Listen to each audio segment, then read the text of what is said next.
It is 4 p.m. We're bringing you developing news. And the stories behind the headlines. This is Storycon. I'm Patrick Paez. I'm Ed Lingao. Some stories we're watching this Wednesday, June 26. Senator Bato de la Rosa is not attending the House probe on the Duterte war on drugs. That's upon the advice of Senate President Cheese Escudero. But de la Rosa says he will appear in the House hearing only if former President Duterte attends as well. Bamban Tarlac Mayor Alice Go skipped today's Senate hearing on Pogo because she says she's feeling sick and stressed. Senator Risa Ontiveros warns that Go may be cited in contempt if she does not attend the next hearing. Before this, the Ombudsman junked Go's appeal to lift her 6-month preventive suspension. The Tarlac Mayor is also on the Immigration Bureau's lookout bulletin after being charged with a non-bailable case of qualified human trafficking. And China's so-called monster ship was reportedly seen approaching Sabina Shoal on Monday. That's on the same day it was spotted passing near the BRP Sierra Madre, also in Ayungin Shoal.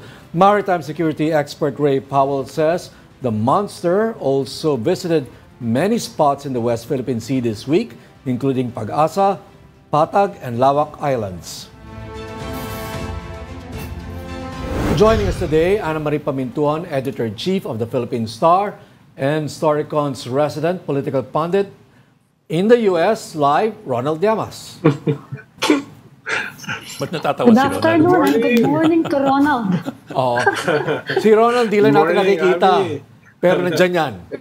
In spirit at least. Kasi walang video ata ngayon na available for Ronald. Walang load si Ronald eh. Walang load. Mabagal ata internet dyan sa New York. Walang load na. Ronald, nasaan ka ba? Washington. DC. Rubbing elbows Yan, yan. So it's ano? Namit ko si Babes Kapon. Si Babes. Anong balita? Balitaan mo kami. Yeah. Anong kwento? Anong chismis? Kamusta?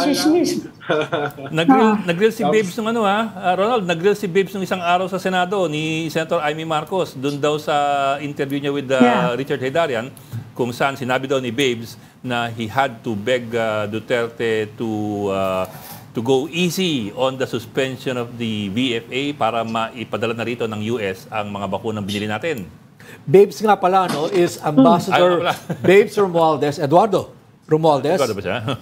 Eduardo ata, no? Ambassador of the Philippines. Jose Manuel. Jose Manuel, sorry.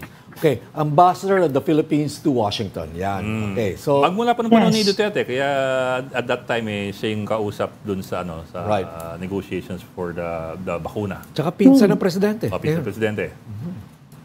O Ronald, anong chismis? Si ano pa yung Teddy Boy yun? Teddy Boy was the di ba? Siya na nga. Yeah, pareho nga palang ambassador na nga. Pero ang nag-ayos nung that was the time of President Trump, remember? Dapat priority tayo na dadating ng January 2021. Yung 10 million doses sana ng Pfizer. At sabi ni Teddy Boy, na foreign secretary natin at that time, someone daw dropped the ball. Di ba? Oo nga. Kaya hindi natin nakuha. Kaya hindi natin nakuha. Pero sila sana ni Ambassador Babe, inayos na sana nila kasi friendly naman si President Duterte noon with the Trump administration. Kaya priority sana tayo. Pero sabi rin ni Babes sa Senate hearing, umamin si Babes na, nothing comes for free. So they had to find a way to, smoothen the ruffled feathers in the US because of the VFA cancellation or suspension ni Pangulong Duterte. Just to get the vaccines. Ang suspicion iniintay ng Duterte administration yung Chinese vaccines, hindi ba? Yeah. Yun ang suspicion ng mga, especially the health workers, nagmamadali lahat nun na makakuha ng vaccine. Although in fairness sa amin, several months before pa lang, dumating na yung Chinese vaccines. Sila yung unang dumating February of 2021, I think. Dumating na yung Sinovac or 2022. I forget na which one Basta that was February. Kaso nga, ayaw ng di ba? Ayaw ng mga health workers.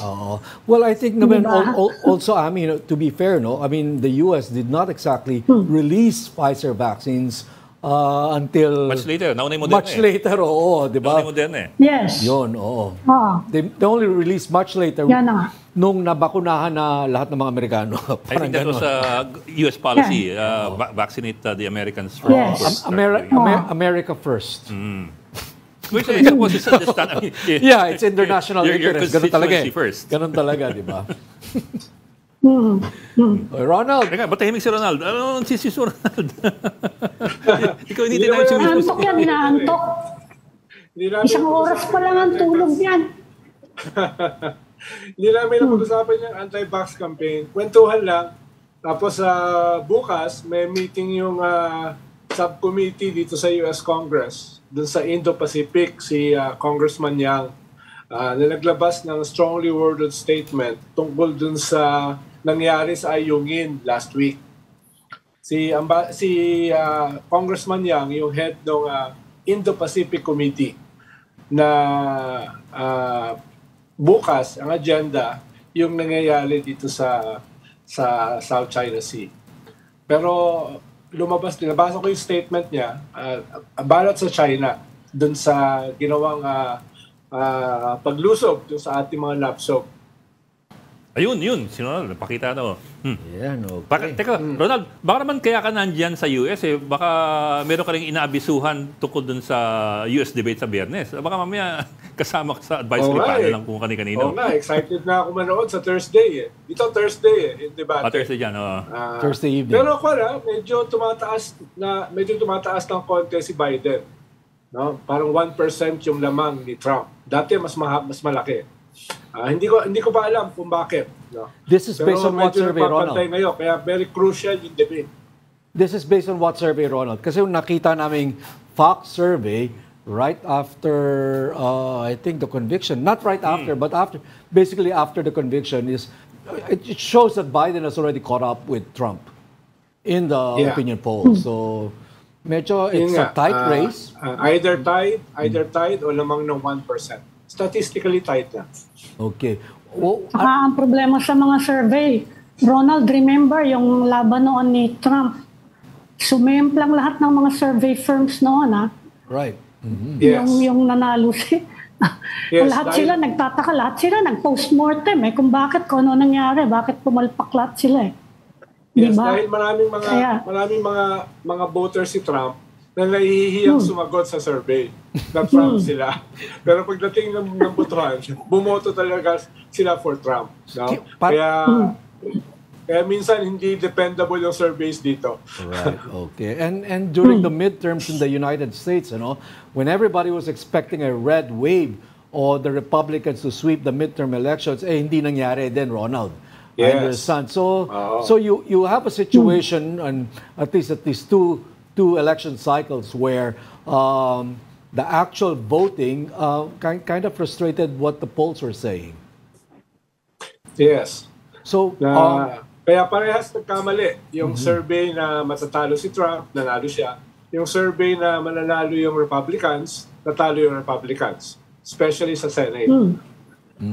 Pero ngayon, interesting ito dahil ito yata yung first time na dalawang kandidato for president, parehong octogenarian, parehong 80 years old.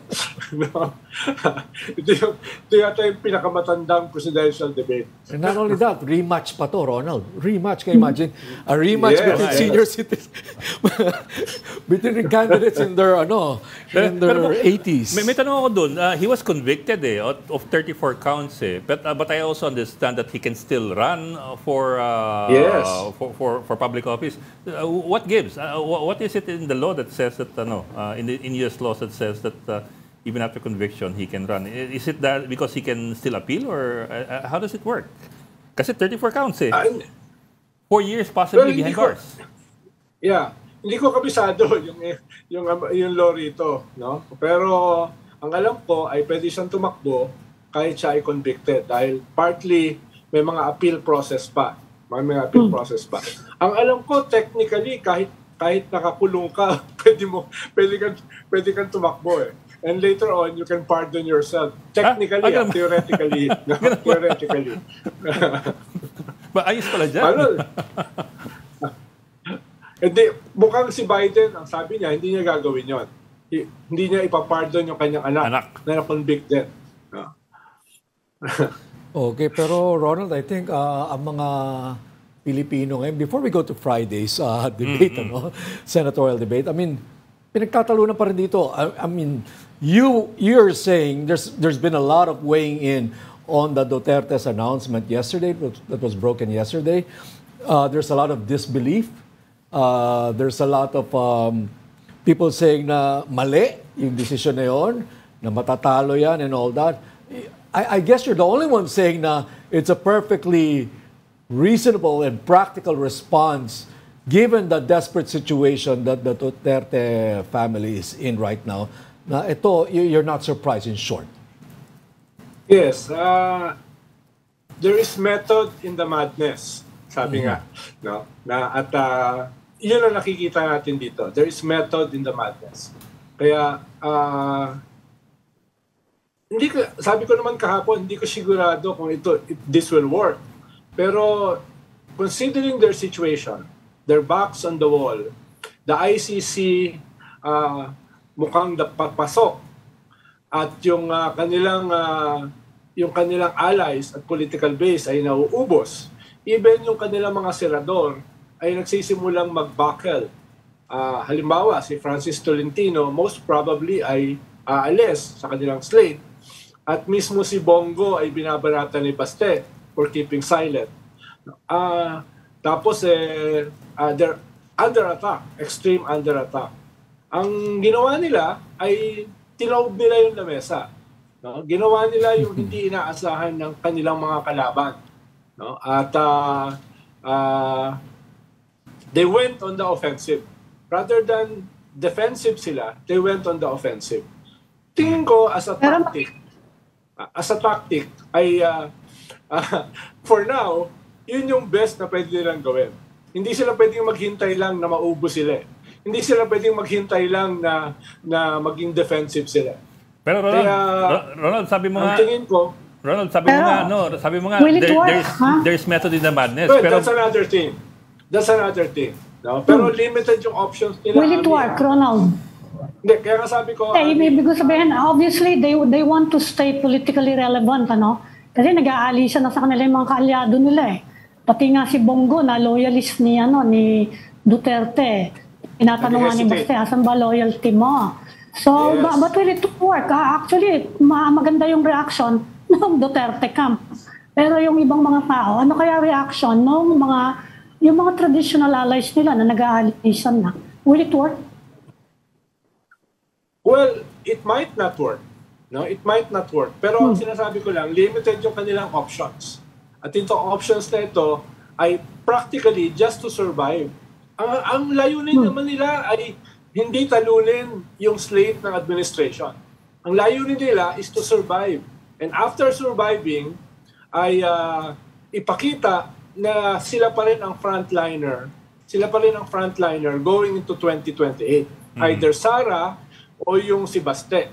No? Either pwede rin kasi amin na ang layunin nila. If you cannot beat them, confuse them. No? Ronald, that's what I mean nga eh. Kung hindi mo sila kayang talunan. You were saying kanina... At si Baste is a handsomer, no? More handsome version of Digong. 2.0, sabi mo nga. More handsome. Hindi mo magkakapatid, puro naman mas magagandang version ng tatay. Ikaw naman. Kaya lang, ang may-ari ng brand is the tatay, hindi ba? Yung dyan, nagtutulak dyan yung tatay eh. Pero parang pa niyan Tulpo brand. Diba? Tulpo brand, lahat sila makikinabang eh. Lahat ng Tulpo makikinabang. No? Kaya, syempre, negative din kung masobrahan. Diba? Kung halimbawa, ang daming Tulpo na tatakbo, baka gamitin din laban sa kanila yon. No? Pero yung brand ng Duterte, it's a brand eh. Halimbawa si Sara, wala naman siya masyadong nagawa eh to reach that peak eh. Pero because she is a Duterte, ay umangat siya. Doon sila umaasa. Again, sabi mo nga, will it work? Tingin ko, ang layunin lang naman nila is to survive. Tingin ko sa Senate, may chance sila. Sa Senate, may chance sila. Siguro hindi 3, baka 2. Pero kahit 1 o 2 lang, yun ay positive para sa kanila. Yun ay positive para sa kanila. Hindi naman ako naniniwala Wala sa yata yung, statement. Well, Ronald, Hindi you were naman ako saying... naniniwala doon sa statement ni Panelo na sila na ang magiging dominant, no, dito sa labanang ito. Hindi naman ako naniniwala doon. But ang tingin ko, may chance sila to survive. Well, Ronald, you were saying nga kanina there is method in the madness, but let me turn that around. Baka actually madness is the method. Hindi, sabi mo nga, the point is to confuse the enemy. Diba? And keep them on their toes and hit them left and right when they least expect it. Parating meron from the left field. That's what I mean. Madness is the method. Ang nakikita ng iba, di ba nagulat yung isang aspeto ng strategy is working. Dahil lahat nagulat. Di ba? Lahat And they're the top of the town again. Baka ma-overanalyze, pero yung first part ng kanilang strategy is working. No? Bok, teka. At saka inuulit ko, Ed, the objective is to survive. Paano tingin nila later, yung mga sasama sa slate ni BBM are not that loyal to BBM. No? Yung mga posibleng manalo under the slate of BBM ay hindi solid BBM ang tingin nila. So afterwards, if they survive, nilipat din sa kanila yung mga yon. Ronald, Bok, saglit lang kasi we have a reporter in the field sa Davao City. Let's begin again for more updates from Davao City. Ang News 5 correspondent na si Bril Montalvo, who joins us now over the phone. Bril, kamusta dyan matapos yung pasabog ni VP Sara kahapon? Actually, Bril, masingit ko lang. I understand that VP Sara had an event earlier today. Was there a follow-up from yesterday's big story? Bril. Yes, Patrick and Ami Ronald, sa pangalawang pagkakataon ay kinumpirma ni Vice President Sara Duterte ang pagtakbo ng kanyang ama na si dating Pangulong Rodrigo Duterte at dalawang kapatid na si Mayor Baste Duterte at Congressman Paulo Duterte bilang senador at sa midterm election sa susunod na taon. Sa isang ambush interview sa kanyang naging aktibidad sa Agusan del Sur ngayong araw, bagamat tatakbo sila, pero hindi aniya alam kung saang partido sila. Sa usapin kung mayroon na ba nakalilang senatorial claim sa kanyang susuportahan sa midterm election, ang naging sagot lang ni Vice President Sara Duterte ay wala pang pag-uusap tungkol dyan sa mga senador na tatakbo next year for the midterm election. Wala pa din umanong partido na susuportahan ang bise sa nalalapit na halalan sa susunod na taon.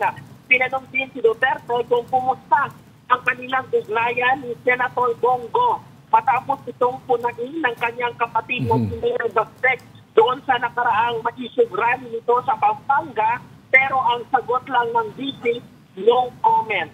No comment, alam na. Oo, usually maybe sabihin yung pag no comment. Talaga namang, Bril, talaga namang hindi malapit si VP Sara kay Bongo, di ba? At talaga hindi magkasundo yung dalawang yan Oo. Tama ka dyan, Ami, sa observation namin dito sa Davao City. Hindi nga naging malapit ang itong magkapatid na Duterte, si Vice President Baste at Colong kay Senator Bongo. So paano yan? Maraming kampo yan. 3 Duterte tatakbo. Si Senator Bongo, tapos si Senator Bato. Sino pa yung mga kakampi nila? I'm sure they'll want to control the Senate. Sino pa yung mga alam niyong magiging kalyado nila kung sakasakali? Si Harry Roque, Panelo. Well, sabi ni Harry, he's not planning to run as of today. Hindi, as of recently. Hindi naman today. Bril? Nawala si Bril. Bril, nawala ka ba? Pag hindi sumagot, nawala. Nawala. Philip Salvador, Ami, tatakbo. Philip Salvador. Oo. Bril, are you there? Ayan. Bril. Nawala. Mukha si Tolentino. Ami, Patrick and Ronald, tinanong din natin kanina si Vice President Sara Duterte hinggil sa reaksyon nito sa pagpapatawag ng Kongreso sa kanyang si Digong sa investigasyon sa war on drugs ng dating administrasyon at itong patutsada ni Senator or former Senator Laila de Lima laban sa kanyang amang si former President Rodrigo Duterte. Hindi man hayagan or diretsang sinagot ni Vice President tungkol sa mga patutsada ni former Senator Laila de Lima, pero ang sabi lang ni Vice President Sara Duterte na tanungin na lang daw si former President Rodrigo Duterte hinggil sa pagpapatawag sa kanya or nalalapit na pagpapatawag sa kanya sa Kongreso hinggil dito sa investigasyon ng war on drugs. Bril, may tanong lang sa'yo.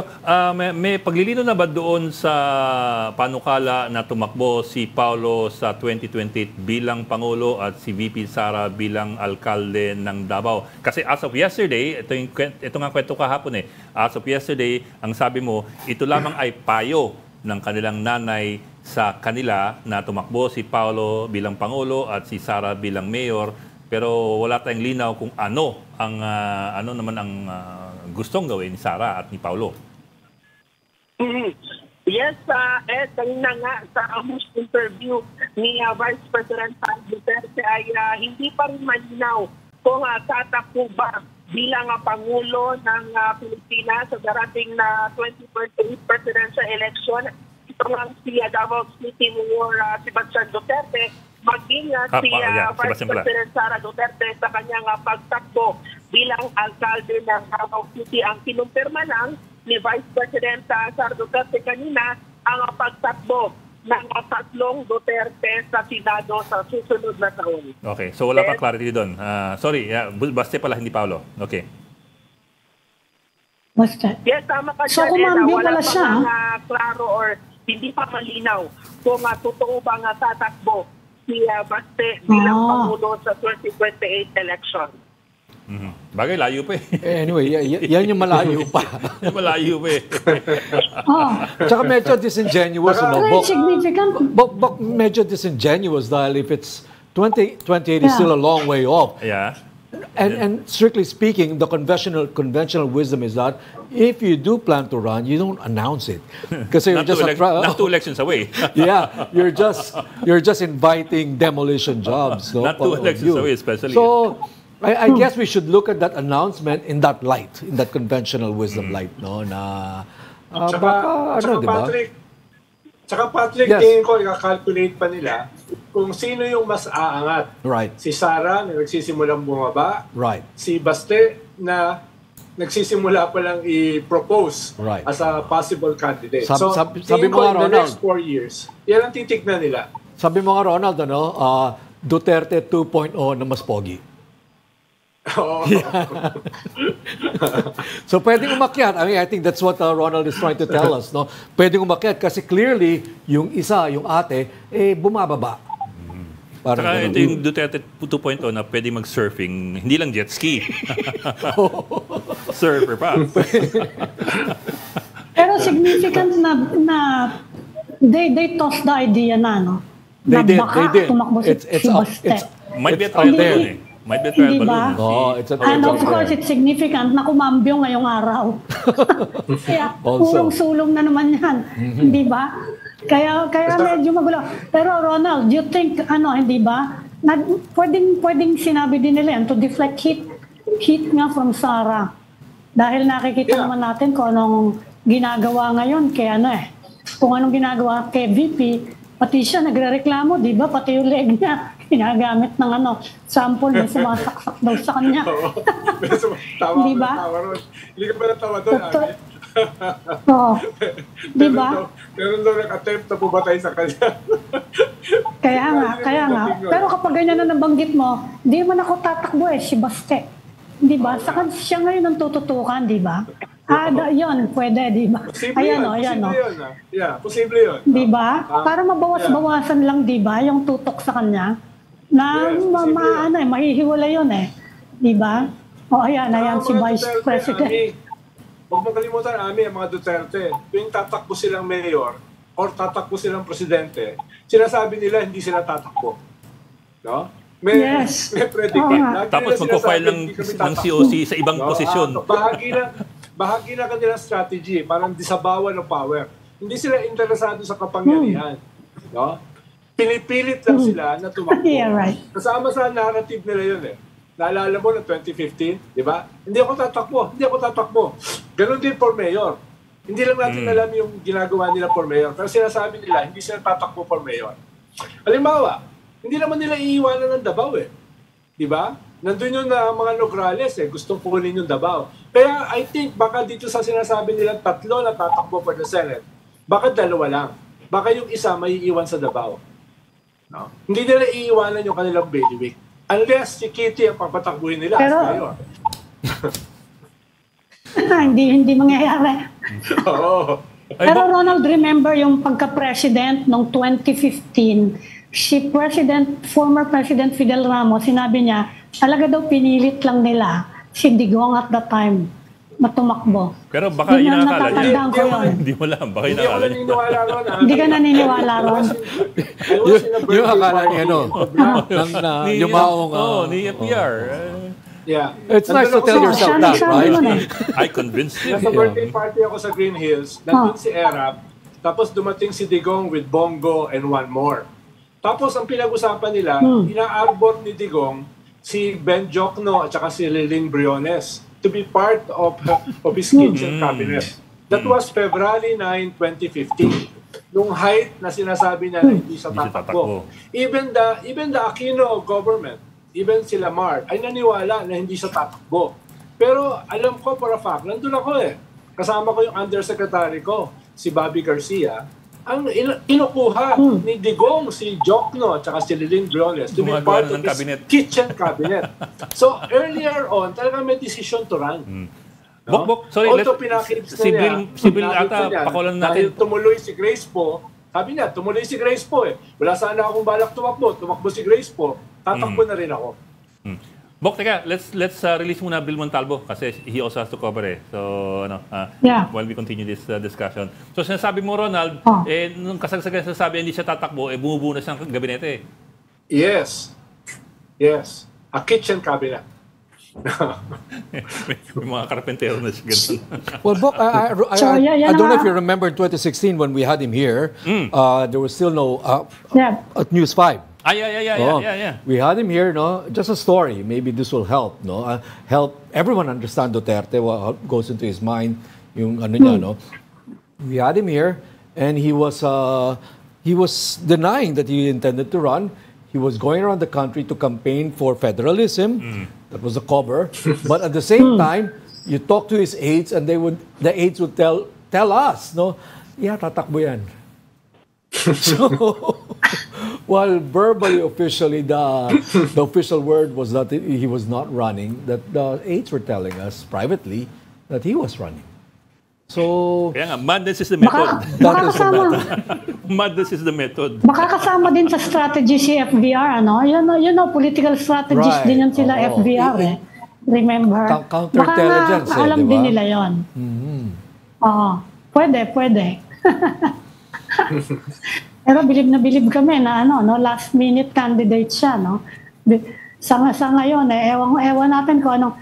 Anyway, yung company Duterte ngayon, they're saying VP Sara's statement has triggered a political storm. No? And it says a lot, Ronald, na yung mga reaction parang ang reaction ng mga tao, nanalo na yung tatlo hindi ba? Bakit gano'n ang reaction ng mga tao? Parang what do you think of that? Di ba? Well, talagang ginulo nila yung political landscape. And sabi ko nga, that is part of the objective. Guluhin, at this point. So, pag-usapan. Whether that will work, sabi mo nga, is another thing. Pero yung part ng strategy is now working. Nagulo. Everybody is talking about them. And they're no longer on the defensive. Sila yung parang nasa offensive pa eh. Diba? Sila yung besiege, sila yung nakasandal sa pader, pero parang sila pa yung lumulusog. I'm sure nagtatawanan ngayon yung mga yan sa Davao. Yeah. Okay, Ronald, let's turn the tables around a bit. Okay, because we all know there's another side to this political drama, no? This unfolding political drama. Do you think that it was, for example, a wise move on the part of this administration or people representing this administration to, sabi mo nga, push the Duterte against the wall, given the kind of reaction that we're seeing right now? There. Well, tingin ko yung administration at this point wala na rin choice eh. Dahil ang tingin nila hindi na tenable, hindi na in their interest na yung siguro yung commitment nila noong 2022 na si Sara yung maging successor ni BBM ay hindi na workable. No? Kaya kailangan siyang tanggalin. Kaya yung maaga nagsimula yung labanan for 2028. As early as 2022, nagsimula na. At lahat na nakikita natin ngayon is not a struggle for the midterm. Ang nakikita natin is a struggle for 2028. Kaya yun din yung pinanggagalingan ng administration. It is an early battle for the presidential election of 2028. At dahil frontliner si Sara, kailangan pababain siya by several pegs, no? At this point. Okay, doon ang gagaling naman yung Marcos government. Okay. Kung hindi nila ma-marginalize yung mga Duterte before the midterm, during the midterm, delikado sila going into 2028. Dahil yung mga umalis sa mga Duterte, pwedeng bumalik sa kanila. Alam mo naman, in our cynical Philippine politics, there are only permanent interests. Okay, Ronald, there's a Roman saying now, if the enemy wants to retreat, give them the golden bridge. Kumbaga, hayaan mo kung gusto nang umiskerde, give them the golden bridge. You know, shouldn't there be an off-ramp for the Dutertes here? Shouldn't they have been given an off-ramp? Tingin ko, Patrick, a way to... Yes. Ang ginagamit nila si Sun Tzu eh. No? Hindi ko sinasabi na China nag-a-advise sa kanila. Pero ang ginagamit nila dito ay basic Sun Tzu. No? Confuse the enemy. Ronald. Pounds on the enemy. No, I'm talking about Ronald. I'm talking about the administration. If they should have given their political enemy, their arch political enemy, apparently the Dutertes, should they have given them an off-ramp? Kung tawagin. Well, ang problema, Patrick, yung mga Duterte nag-scale up eh. Okay. No? Ngayon lang tayo nakakita na isang ex-president, lahat ng threat sa isang incumbent president ay ginawa. No? Sedition, mutiny, secession, uprising, even assassination. Ngayon lang tayo nakakita ng ganyan. Ha? Diba? Alam naman natin na yung former president at saka yung incumbent ay hindi naman usually magka-aliado o magkakampi. Pero dito, nakita mo how the Dutertes scaled up in attacking the incumbent president. Yung pulburon video is just a part of it. Kaya very antagonistic yung mga Duterte. Kaya walang choice din yung administration to respond in kind. Antagonistic yung terrain eh. It is the most antagonistic na bakbakan, open warfare, na nakita ko sa aking lifespan involvement sa politika. Ronald, balikan ko lang yung Okta survey nung, I think it was May, showing na 31% of Filipino adults support Marcos, 20% support Duterte. So 20 versus 31, that was as of May, bago magsimula itong bakbakan. Now that the Dutertes are on the offensive, nag-resign si VP Sara sa positions and then tatlong Duterte raw tatakbo sa Senado. How do you think the numbers are going to shape up? Do you think the numbers of the Dutertes are going to go up or down? I doubt it. Kung makalimutan, in the same survey, 35% ay ayaw sa both the Marcos and the Duterte. 15% yung undecided. Baka ang target ng Duterte yung 15% na undecided. Pero I doubt kung yung mga Duterte will have a dramatic leap in spite of this strategy. Inuulit ko, ang layunin nila is not to defeat to win the administration's slate sa midterm. Ang kanilang objective is to survive.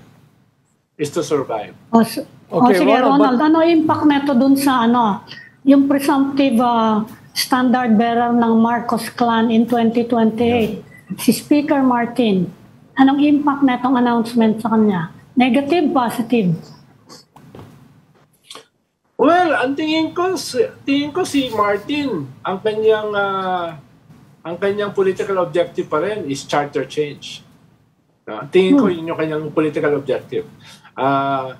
Kung presidential ay they have to dramatically recalibrate, no? Dahil mababa siya sa survey at wala akong nakitang survey na mataas siya, no? Kaya sabi ko nga nung isang araw ay either mag-succeed yung kanilang charter change, which is very uphill, no? Or mag-adopt sila ng isang black swan candidate, yung kayang tapatan ang mga Duterte. Another brand na similar but different. No? Yun yung pwede nilang gawin. To be a kingmaker. To be a kingmaker. Unless, against all expectations, ay biglang tumaas si Speaker Martin Romualdez. Na for now, sa ating vantage point, ay parang mahirap. No? So, yun yung dalawa na mas viable na kanilang political objective or political project. A charter change, which can change the rules of the game, or adopt a winnable candidate against the Duterte. Okay, Ronald, who else is viable in 2028? I mean, we have two Dutertes, okay? Baste and Sara, their names are out there. There's Speaker Martin Romualdez. And who else is viable in 2028? Who do you think? Well, for now, ay ang possible diyan na kalyado naman nila. Itatakbo naman sa kanilang slate. Ibig sabihin kadikit naman nila, hindi naman opposition, are the Tulfos. No? Dahil merong isang Tulfo na nag-number 2 sa Senado last election, no? At mukhang doing well against Sara sa survey, tapos may dalawa pa na tatakbo na sa surveys ay pasok, no? So posibleng labanan nito ng dalawang populist brand, no? Na Duterte wala bang galing sa classic opposition? At posible wala bang galing yun. sa classic opposition? Posible rin yun, Ami, no? Classic na tawag niya sa opposition. Kung mag-scale up yung tatlong Hindi man ang traditional. Kaya ako yung tinatanong lagi. Wala namang iba. Paluma. Kung mag-scale up, Ami, yung traditional opposition, yung tatlong Maria, na hindi kandidato sa 2028, sabi ko nga last time. Yun na nga ay posible. I-harness muna nila yung pink wave. Tapos gamitin nila yon to reach out dun sa huge unity team voters na baka ngayon ay disenchanted dahil nawasak na yung unity team. Wag mo kalimutan, 31% na kay Lenny at 61% na kay BBM at saka Sara. Kaso yung 61% na biyak, diba? Baka may chance yung 31%. Diba? Yun yung kung simpleng numero. Pero siyempre, hindi ganun kasimple yan.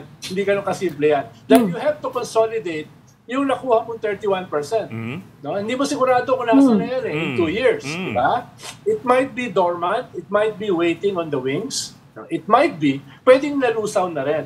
Yun yung pwedeng makita sa nationwide listening and Thanksgiving tour ng tatlong Maria. Okay, Ronald. Lenny, Risa, and Laila. Ronald, tapos, after nun, raid din nila. Lusubin nila yung 61% na I'm sure ay disenchanted dahil nawasak yung unity team. Okay, Ronald, let's make it simple. Sabi mo, it's not simple, but I'll try to make it simple and put it this way, no? If the objective is to stop a Duterte, which I think the classic opposition and this administration at least find common ground in. So, isn't it more practical for the classic opposition and the administration to just join forces after the midterms so that they can defeat the Duterte, come back? Isn't that the most likely scenario? Kung hindi lalawak yung differences nila at may strengthen yung similarities, halimbawa foreign policy, no? Baka maging main issue sa 2028 ay China versus the West. no? Posibleng mag-unite yung traditional opposition at saka yung administration. Kung Classic, hindi lalaw Ronald. yung rift. Classic. Halimbawa, kung ipo-push yung charter change, that widens the rift. Okay. No? That widens, dahil malinaw yung difference ng traditional opposition with the administration. So depende yan in the next 4 years kung yung rift between the administration and the traditional opposition ay lalawak or liliit. No? Liliit at magkakaroon ng tactical alliance based on foreign policy. Pero Ronald, how acceptable would that kind of a solution be to a big chunk of for example, the classic opposition supporters? I mean, that's going to classic na rin ang tawag mo. It's going to be a controversial decision either which way. I know it's real politics, but at the same time, it's going to be, maraming aalma rin dyan na parang kinalaban ninyo nung 2022 tapos kakapin ninyo. Well, for common now, enemies. Ed, for now, sa midterms, tingin ko hindi mangyayari yun. Okay. Hindi magsasama na for now in the midterms. Pero, meron ka pa 4 years eh. No? Yeah, that's true. It could be a work in progress. Yun lang naman sinasabi natin yung mga possibility. Yun yung tanong ni Patrick eh. Is it possible? Yes. No? Yun lang naman sinasabi ko. No, yung tanong ni Patrick, well, is it possible? What I wanted to know, Ronald, but not yet in the midterms. Is it more likely, at least leading to 2028, anyway, given what's been happening this past 3 years, is it more likely? Well, depende the trajectory sa of political events. Yung balance sheet no? Yung balance sheet, no? At saka, siyempre, sabi nga ni Ed Lingaw, depende rin sa base nila. Baka yung base nila magalit no? Baka yung base nila magalit. Pero usually kasi naman ang political base malleable Depende sa leadership. No? Kinukumbinsihan ng leadership Kaya hindi yan improbable. Hindi yan improbable. Okay. Definitely not impossible. Okay. Bok, pasok natin si Senator Trillanes. Well, former Senator Trillanes is on the line pala. Senator, sorry. Napasarap ang kwento dito kay Ronald.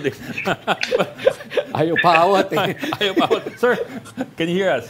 Yan, si Sunny. Mas kayang sagutin ni Sunny yan. Yes. Good afternoon po sa inyong lahat. Kasamang Ed, Patrick, si Sec Ronald, saka kay Ma'am Ami. Sir, bato namin sa iyo yung tanong kay Ronald. This will be interesting to hear from your end. Anong tingin niyo dun sa possibility or probability, whichever the case is, of, for example, the classic opposition as we call them now. As Ami just coined. Finding common ground with the current administration in the event na talaga magkabakbakan dun sa... In an effort to stop a Duterte comeback. Oo. Actually, yan po yung panawagan ko kanina dun sa aking kapihan. So, in fact, we have already started reaching out. Pero ano po yan, alam nyo, may mga sensitivities involved. Pero kailangan, kung set aside natin yan for the larger cause, which is to prevent the return of the Dutertes. Kasi, yun nga, may mga basis for unity naman, aside dun sa West Philippine Sea policies, yung restoration ng democratic space, yung mga economic recovery policies, wala namang debate doon. Siguro ang pinakang point of disagreement lang is yung charter change, issue. So diyan lang maghihiwalay. Kaya maganda yung timing at itong ginawa ni Sara Duterte is a reason to galvanize all the other sectors na hindi kasama ng Duterte. Well, obviously, you're for finding common ground, if only to defeat the Dutertes. And it should be demonstrated dito sa 2025 elections. Kailangan meron ng unity ticket. Na ito na yung unity based on principles.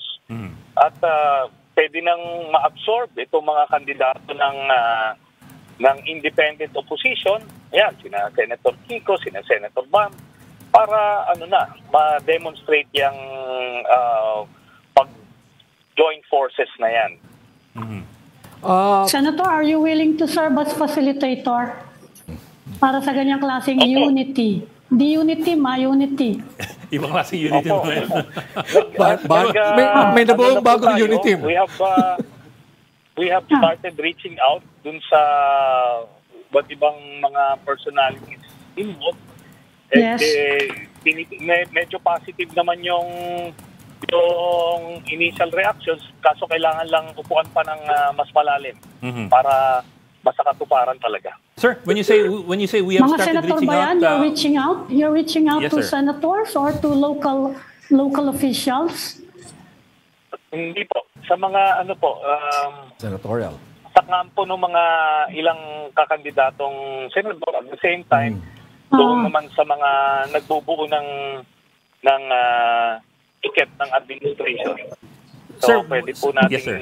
magawa ng paraan yan. Sir, when you say we have started reaching out, what do you mean by we have started? Who is reaching out, and in other words, what group is reaching out, including you? What group is represented here?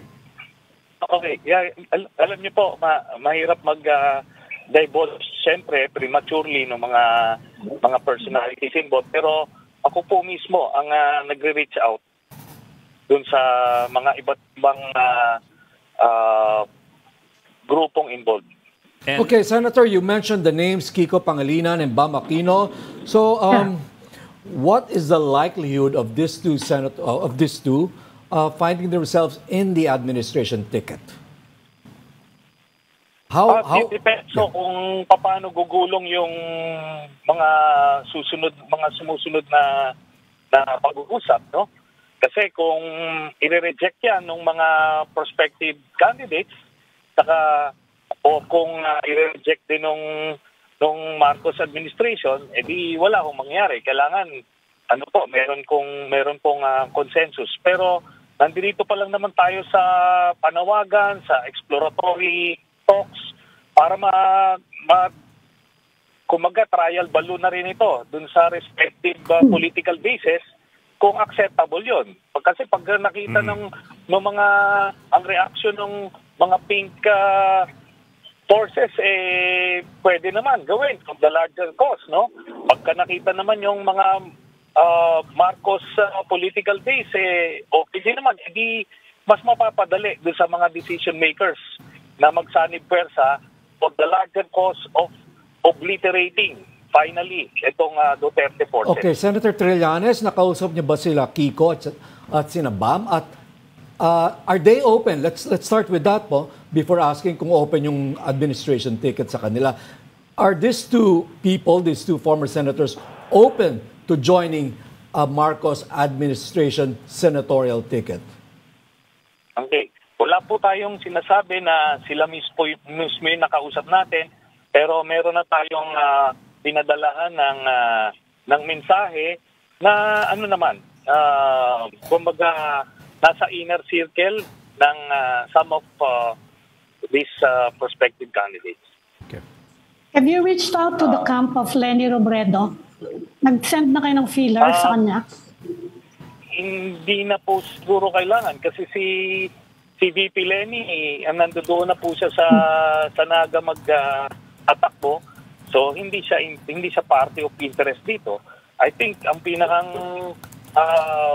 rito, kailangan natin pakiramdaman yung magiging reaction ng respective political forces kung papayag sila dito. Kasi I think it's in the interest of both the Marcos administration and itong mga independent candidates ng PINK na magsumani pwersa kasi otherwise hihina sila parehas or hindi sila ganong kalakas. May involvement ba dito si Marojas? Since he is related to the Marcoses. Si former Senator Marojas, is he involved in this itong channeling na to, back channeling? Hindi po. Ako lang po ito, initiative ko lang ito at tignan natin if we would be able to do this kasi sabi ko nga, recent development lang ho ito. This was just yesterday at kaya mabilisan lang po na galawan ito but we still have time before the filing. Pero kailangan talaga nating i-set aside yung mga sensitivities natin dito for the larger cause. Importante dito, kung ang magiging basis ng pagkakaisa ay yung mga polisiya na ini-embrace natin, edi wala naman po tayo sigurong kailangan na i-oppose. Senator Trillanes, ano po yung nakikita niyong pinakaunang balakid dito na mangyari ito? Will it be the consent of these two senators, Senator Bam Aquino and Senator Kiko Pangilinan? Or would it be yung magiging sentimento ng political base ng tawagin na natin dating traditional, classic o anumang opposition? Ay, bili pareho pong bibigyan ng bigat yan.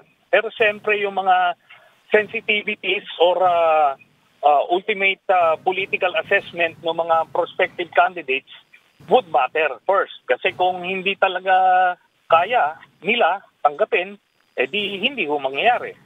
Ganun din po dun sa kay President Marcos kung sarado sila dito sa pag-unite with the pink forces, hindi rin mangyari. Tapos, pero siyempre, mamumulso sila doon po sa magiging reaction ng kanilang mga political base. Pagka maganda naman po, positibo, no? At nakikita ko mukhang, for the past 2 years, slowly marami pong nakaka-realize na mas maraming in common than difference. Of course, itong sinasabi natin doesn't mean na yung independent opposition role na ginagampanan po ni Senator Risa Hontiveros ay mawawala kasi kailangan pa rin po yan. Ito lang naman for the obliteration of the Duterte forces dito po sa Senate run dito sa 2025. Mm-hmm. Well, yun sir, po ang yes, yun naman ang usapin dyan. Yung minority, majority formations will come after. Yes, sir. Sir, we've been showing images of LP officials, including Ed Selagman, the party president. I'm wondering if you talked to anybody from the party on an official basis or even unofficial basis. In other words, are you in touch with the Liberal Party leadership about this? Hindi po. Ang sinasabi nga po natin ay diretso tayong kumakausap sa mga personalities involved. Tsaka, Bok, I think mas mabilis po yung ganun kasi mas marami hong talkies pag kayo maraming mga... Bagay. When you go to the hierarchy. Right. At saka I think, Bok, Senator Trillanes, itong sila Senator Bam Aquino, Chel Jokno, I also think, and also... they're not in the LP. They're no longer in the LP. They formed their own group now, right? Yes. Yeah. Opo. Yes. Senator, would you have any inkling, any sense kung open yung Marcos administration dito sa initiative ninyo? The President himself, I understand na magkaibigan naman kayo. Would you have any sense kung open siya sa ganitong klase? Malalaman po natin in a few days, pero naparating na po natin yung mensahe. So titingnan po natin how they would assess it, no? Okay. So in the works pa ho yan, premature pa ho lahat ng but at this point in time, that is a proposition worth looking into and worth considering given the new development. Last question, Senator Trillanes, dahil pinag-OT na raw tayo. Nakausap niyo na pa ba si Akbayan Senator Risa Hontiveros tungkol sa bagay na ito? Hindi pa po dahil kahapon lang naman ito nangyari at sabi ko nga hindi naman pa po nauna po muna tayo dun sa mga interested parties, mga prospective candidates at sa kabilang but I will get there naitanong niyo lang po kasi muna kaya but this revelation or itong pagpepresenta natin ngayon sa public with this interview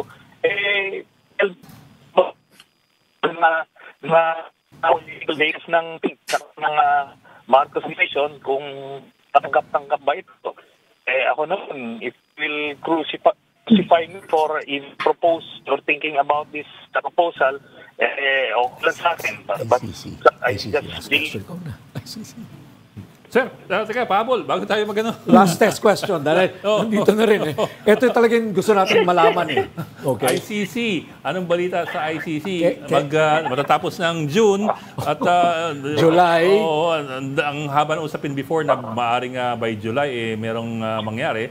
At actually, yung sinasabi doon, baka may kinalaman din ito dun sa ginagawa ngayon ng mga Duterte. Opo, at this point in time, gaya ho nang na-mention ko last time, it's a waiting game, no? Kasi ultimately, ang pre-trial chamber ang magre-release ng warrant of arrest. So tinitignan lang natin historically, between 1 to 3 months ang kanilang release based on dong mga nauna nilang mga na-issue warrant. So, antayin na lang po namin yan. And of course, for sure, pag lumabas yan eventually, it's going to be a game changer. Mauudlot talaga ang mga plano ng mga Duterte. And by the way, i-mention ko lang, itong ilabas ni sa Duterte hapon, assuming trial blue ito, tinitingnan nila yung gusto o nag-reflect sila ng mga political muscle. But at the end of the day, I think this is going to be their last stand. Itong 2020 is going to be the last stand. They don't see na mananalo sila sa point. Okay, I think. Okay. Thanks for joining. Okay. Thanks for talking to us, the Storycon, former Senator Sonny Trillanes. Thank you, sir. Thank you, Senator. Thank you, Senator. And thank you for joining Storycon today. Ami Pamintuan, editor of the Philippine Star, and Ronald Llamas, Tito Ronald, all the way from the U.S., a resident political pundit. Join us again tomorrow at 4 p.m. for the Storycon. I'm Ed Lingao. I'm Patrick Pies. We are One News, all sides, all the time.